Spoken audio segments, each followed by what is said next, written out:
welcome back to Mini Mayhem. I'm Vox, and another promo for Star's final season has been released through Disney XD. This one's grounded in a bit more of comedy, yet has an energetic, get up and jam vibe through Eclipse's guitar solo. It does have a bit more recycled clips than the last few, so just like last time, we'll only be focusing on the new stuff and revisit others that give us new context. And spoiler warning, in case any of our predictions are right, if you don't want to be spoiled, doors that away. Also, before we begin, quick shout out to all of our patrons over at patreon.com/roundtablevids, whose support ensures our future. If you want to help and even get a shout out, consider heading over and checking us out. Alright, on to the breakdown.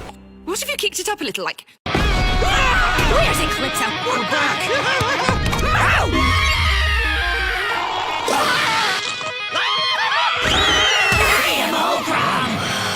The end. Oh, I'm sorry. I just got lost in a solo. Done. New episodes on demand in the Disney Now app and on Disney XD, Sunday, March 10th, starting at 8. Yahoo!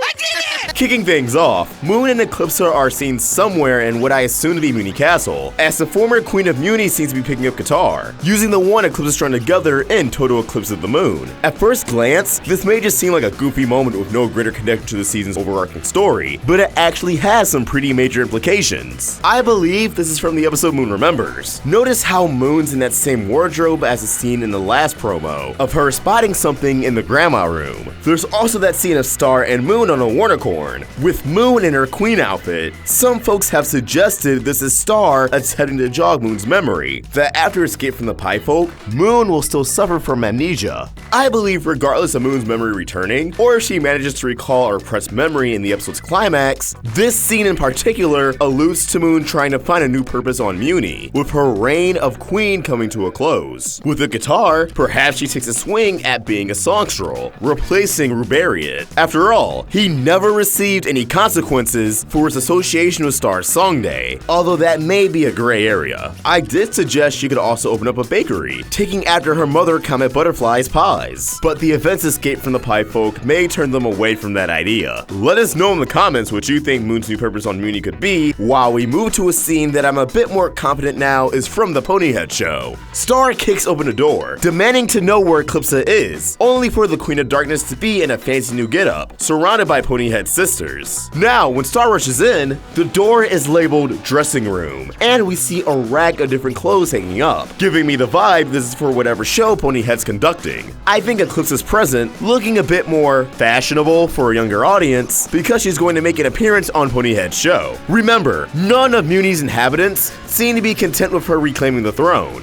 So this episode may see Eclipse do a little bit of a PR tour, working with Ponyhead to improve her image, and come across as a likable, charming queen, who won't leave humans behind in favor of monsters. Whether or not it'll work has yet to be seen, but narrative habits say no. As for why Star's looking for her could be anyone's guess, though my hopes would say it's in relation to Globgor and the Magic High Commission, which is actually the next thing we see, as Romulus's monster arms excitedly exclaim they're back. In the previous promo, the two snakes were immobilized by assumably Eclipse during a battle over what I assume to be Globgor's status. This seems to be the case, as Globgor, still crystallized, can be spotted behind Romulus. Waiting to see what episode this is from will be torture. I need Globgor. Ludo, still in his bathrobe, not yet back in his old garments, bounces a basketball which we later see has a successful slam dunk into the hoop, thanks to the assistance of Dennis. I'm assuming this will be the beginning of the episode that sees Ludo return to villain status, thinking that maybe Dennis has continued to visit Ludo in secret since their reunion, which slowly but surely gives Ludo his antagonistic drive back. Ludo is without a doubt one of the key plot points I'm most excited to see in this farewell season. We also have a demon sipping on a fast food drink with a bag in hand. The only thing I can really add to this is a connection to the other horned demon in the previous promo, in a similar cave setting. I'm assuming they're all part of one clique, and this guy right here, whatever his role is to the episode at large, shows up all menacing until he takes a swig of the drink, saying something along the lines of, "Oh yeah, I brought burgers, eat up." And last but not least, we have Glossaryck swiftly closing a pop-up book, as if he finished narrating a story he really didn't care to read aloud. A freeze frame of this motion reveals that the book seems to be reciting the Mewman Monster War, with an illustration of a queen sporting a hairstyle similar to Moon and Comet. Perhaps this storybook is unfaithful propaganda, or using generic illustrations of a Mewman queen, as opposed to staying faithful to who was queen at the time of Mewni's most heinous acts. Mainly, Solaria the Monster Carver.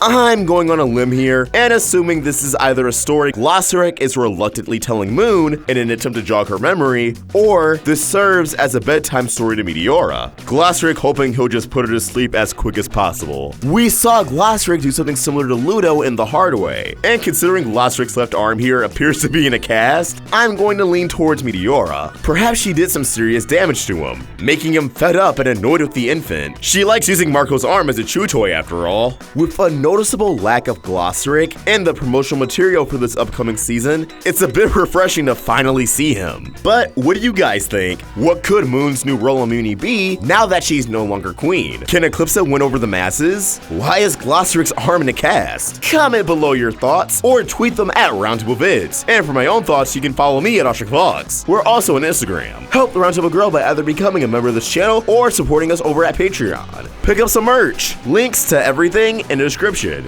If you enjoyed this video, throw it a like and subscribe to the Roundtable for more great cartoon goodness. Thanks for watching, have an awesome day, and I think I'm going to learn some of Eclipsa's sick guitar solos.